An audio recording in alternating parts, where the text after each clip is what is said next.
All right, strap in, everybody. Today we are going deep on Ted Kaczynski. The Unabomber. The Unabomber, that's right. And we've got a pretty wild mix of sources this time around. Yeah. We've got some biographical excerpts, and these are actually in Spanish. Interesting. I've got a timeline of his attacks, and then, of course, the manifesto and all the stuff about how he was captured. Really, what I want to figure out is, how does a math whiz, become a tech-hating terrorist? You know? Yeah, I mean, it's a question that's kind of plagued people for decades now. And I think to really even begin to understand this guy, you have to start with just how ridiculously smart he was. Right. We're talking child prodigy here. Born in Chicago in 1942, an IQ of 167, skipping grades left and right, just obsessed with math and science. Yeah. Always tinkering, always trying to figure out how things worked. I mean, that's the thing that always gets me. This isn't some, disgruntled nobody, right? Yeah. This is a guy who really had a shot at, a huge, impactful life. Oh. And he gets into Harvard at 16. Wow. Can you imagine? I can't even imagine. The pressure. Yeah. But, that's also where things start to take, a little bit of a dark turn. He does, yeah. Because he ends up getting involved with this psychological study that was led by Henry Murray. Right, right. And we now know, of course, that this was part of the CIA's MKUltra project. Wow. Which, Yeah, these were intense. They weren't messing around. No. This is manipulation, stress, pushing people to their absolute limit psychologically. It's scary to think about. Yeah. Honestly, especially happening at Harvard. I know. This isn't some shady backroom thing. Harvard. This is legit research. It's crazy. Do we know anything about how this specific experience affected Kaczynski?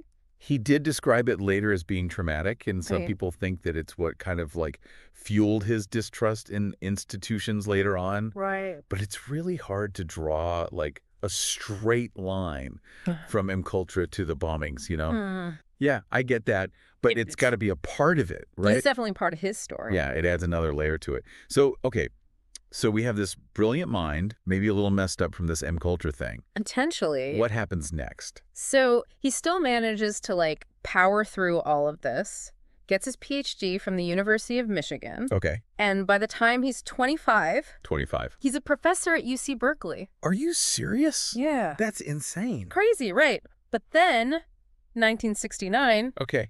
he just walks away. Yeah. Just quits. Quits. Gives up this crazy prestigious career. What? And he moves to a cabin in Montana.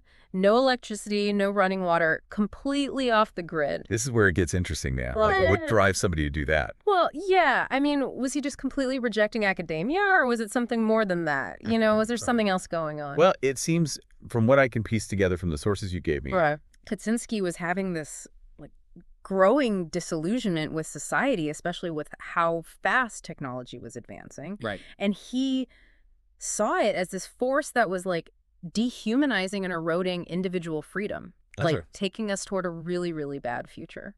So he was just I'm out. That's it. He was done. Yeah. Wow. And he felt this strongly enough to abandon everything. To just become a hermit. Pretty much. Wow. Okay, so this is where the real transformation begins. This is it. Right, out in the Montana wilderness. Yeah. And it wasn't just a physical isolation, right? This was ideological too. Totally. And that leads him to violence. It does. Right? Yeah. So the bombings start in 78. 1978. Targeting a professor at Northwestern University. That's right. And it escalates really quickly from there, right? It does. Over the next 17 years, he's sending bombs to universities, airlines, computer stores, logging company. It's all over the place. Right. Yeah. He's super meticulous. He's using really common materials, trying to avoid detection. Right. But it's clear what he's trying to do. He wants to kill people. Yeah. He's not just making a statement anymore. Right. 3 people end up dying, tons more seriously injured. And this whole time, the FBI has no idea who they're even looking for. Zero clue. He's a ghost. Total ghost. Mm. And then, 1995, he does something that changes the whole game. He sends this 35,000-word manifesto. Industrial society and its future. That's the one. To all these major newspapers. And he says he'll stop the attacks if they publish it. Oh, I remember this. Yeah. This was huge news. Huge. So they, it was a big debate about whether they should publish it or not. Well, of course. But, they did. And it gave us this window into his head. Totally. It wasn't just, a rant. It was a really carefully crafted argument against technology. Yeah, I mean, agree with him or not, you got to engage with his ideas to understand what drove him to do all this. Totally. And what was so interesting was he was arguing that, like, technology, even though it seems beneficial, it's actually eroding our freedom. Totally. We're becoming more and more reliant on this system that we have no control over. Right. Like pogs in a machine, you know? And he also predicted that, like, eventually this whole system was going to collapse and lead to just, like, utter chaos. Oh, yeah. Like a bleak future. Yeah. Bleak stuff, man. Bleak? Like, you know what? When I read some of this stuff, I'm like, man, he got a point. Right. Like, especially now. It's more relevant than ever. Everything's moving so fast. Totally. Yeah, it's a little scary. Absolutely. And then he's saying the only way to avoid this, you know, terrible future is a revolution. He was calling for a full-on revolution. Get rid of the entire industrial technological system. So he saw these bombings as, like, the first shots at the revolution. That's exactly it. Wow. So, okay, the manifesto, though, this also leads to his capture, right? It does, yeah. And this is the crazy part. Yeah, this is where it gets really interesting. It was his brother, David Kaczynski, His own brother. who recognized his writing style Wild, right. in the manifesto. So you're reading this, like, crazy anti-technology rant, Yeah. and you start to realize, wait a minute, Oh, my God. this sounds familiar. That's got to be, like, the worst feeling in the world. Can you imagine? I can't even... It's your own brother. Yeah, so he's got to make this choice. Horrible choice. Protect his brother Yeah. or protect society. What do you do? That's insane. So what'd he do? So David and his wife, Linda, after a lot of, I'm sure, agonizing back and forth, Right. they decided they had to contact the FBI. Wow. They felt like they had to, like, morally, to stop the violence, even if it meant turning in family. And that's what leads to the arrest. That's it. April 3rd, 1996. FBI agents surround his cabin in Montana. They got him. End of the Unabomber. It's over. 18 years of terror, just like that. What did they find in the cabin? Oh, man. It was, like, spooky, bomb-making materials. A live bomb that was ready to go out in the mail. Wow. Journals with, like, all the details of his crimes. Oh, my God. The original handwritten manifesto. Oh, they knew they had their guy. Oh, 100%. There was no question. All right, so that brings us to the trial. The trial... Did he end up, like, facing a jury? What happened? Well, it wasn't that simple. So first, Kaczynski tries to represent himself. Really? Yeah, but his defense team was, like, not having it. They were worried about his mental state, and they really wanted to avoid the death penalty. Okay, yeah, that makes sense. You know, he might be a genius, but defending yourself in a federal case like this is a whole other beast. For sure, for sure. So his lawyers, they went with a mental illness defense, arguing that he had paranoid schizophrenia, Interesting. pointing to his writings, his isolation, his actions, as proof that his mind was just not right. So did they get him off? Like, not guilty by reason of insanity? No. In the end, Kaczynski took a plea bargain, pled guilty to all charges to avoid the death penalty. He was sentenced to 8 life sentences, no parole. Wow. So, I mean, justice was served, but Complicated. it's complicated, no death penalty. But this guy who, like, valued his freedom above everything spends the rest of his life in prison. What a story. It makes you wonder, like, what was going on in his head all those years? Mm-hmm. You know? Did he regret anything? Yeah. Did he change his views at all? That's what I want to know. So that's what we're going to find out in the last part of our deep dive. Buckle up. The story of Ted Kaczynski. It doesn't end with prison. No. His ideas are still out there. Still relevant. And his case is still making us ask some really tough questions about, you know, what role technology should play in our lives. Really big questions. Yeah.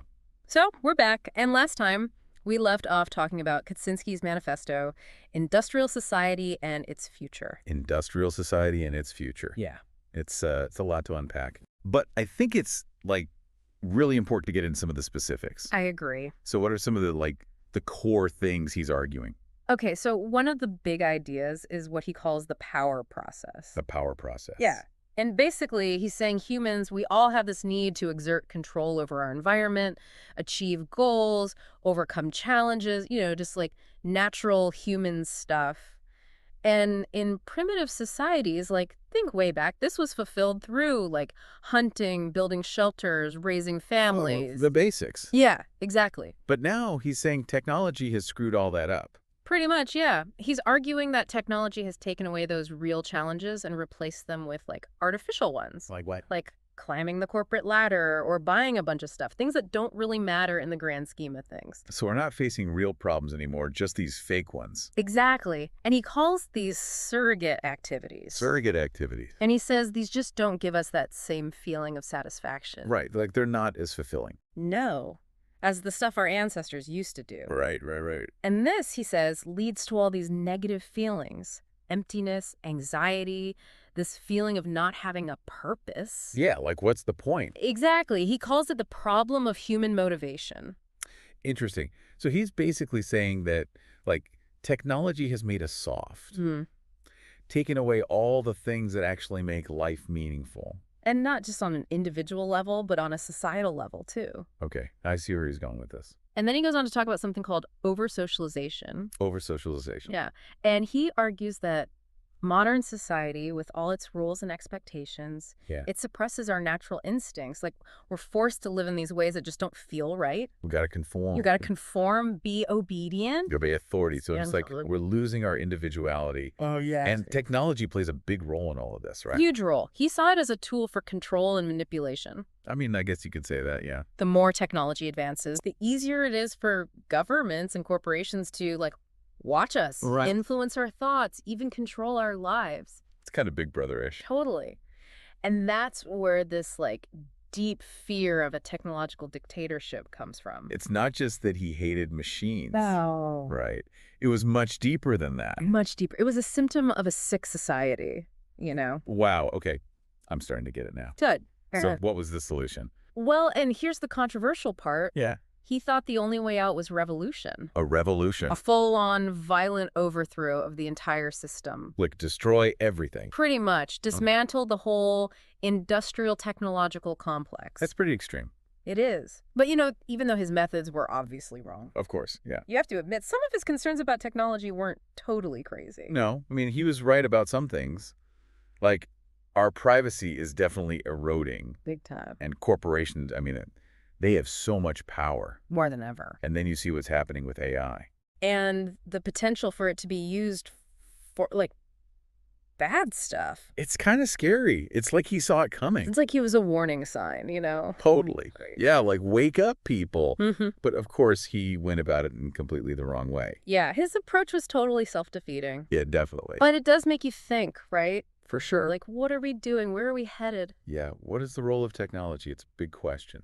But, okay, let's get back to the manifesto. Okay. Because this ultimately leads to his capture, right? It does, and it happens in a way that I think a lot of people didn't see coming. Yeah. Oh. It was his brother, Ted Kaczynski, who read the manifesto and was like, wait a minute. I know this guy. This sounds really familiar. Okay, so we're back, and we left off with Kaczynski behind bars.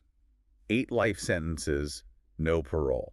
Yeah. And I guess I'm wondering, like, what happened next? Did he just, disappear, fade into the background? Well, he may have been locked up, but his mind was still very much active. Oh, yeah.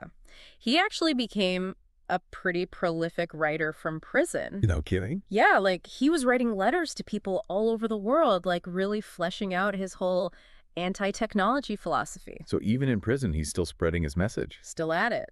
Wow. Did he actually, like, gain any new followers? He did. Are you serious? Yeah. It's kind of a strange thing, but he actually became, like, this anti-hero figure to some people. That's crazy. Like, they saw him as this, like, lone wolf. Yeah. This rebel who was, like, standing up to the system. That's wild, man. I mean, I get it, like, kinda. Yeah. But after all the violence and everything. Yeah, it's hard to wrap your head around. Hard to see him as a hero. It is. But I think it shows how powerful his ideas were. Yeah. Even if you don't agree with them, you know? Right. He really tapped into this, like, fear that people have about technology. Totally. Like this feeling that it's controlling us. Yeah. Yeah, that we're losing control. Exactly. And he was able to put that into words. And that conversation is still going on today, right? Oh, yeah, absolutely. Like all the stuff about AI and privacy and whether technology is actually making our lives better or worse, you know? It's like his legacy, it's less about him as a person And more about the questions he made us ask. Exactly. Yeah. He forced us to confront some really uncomfortable truths about where we're headed as a society. So where do we go from here? Like, how do we have all this technology but not let it, destroy us? Yeah, how do we find that balance? I think it starts with being aware, Like, we have to really understand the technologies we use, Yeah.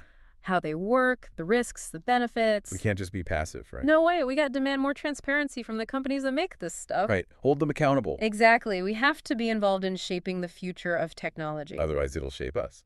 That's right. And that's kind of the lesson of Ted Kaczynski, right? It's a scary lesson. It is, but a necessary one. Yeah. Well, I think that about wraps up our deep dive into the Unabomber. Ted Kaczynski. Yeah. It's been a wild ride. That's for sure. I mean, his story, it's dark. Yeah. But it really makes you think. It does. About the choices we make, the path we're on as a society. And how we can make sure technology serves us. Instead of the other way around. Right. Well, thanks for joining us on this deep dive, everybody. Mm-hmm. And until next time, keep those minds curious. Keep asking questions. And we'll see you on the next deep dive. Thank you for listening to this podcast. Make sure to subscribe and like this video for more stories that will keep you awake at night. Don't forget to hit the bell icon so you never miss a tale of terror.